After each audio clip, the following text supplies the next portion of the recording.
Hanes Priordy Penmon. Dych chi wedi bod I Priordy Penmon? Roedd hi'n eglwys hynafol cyn newid I fod yn briordy, ac mae yna gliwiau, os dych chi'n edrych amdanyn nhw. Mi gaeth adeilad newydd ei adeiladu wrth ochr yr hen eglwys.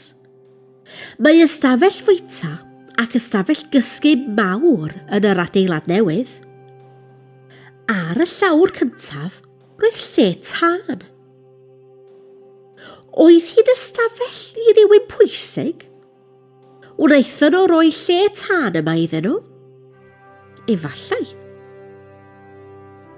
Ar y trydydd llawr roedd lle tân arall, ac roedd drws I mewn i'r ystafell fwyta.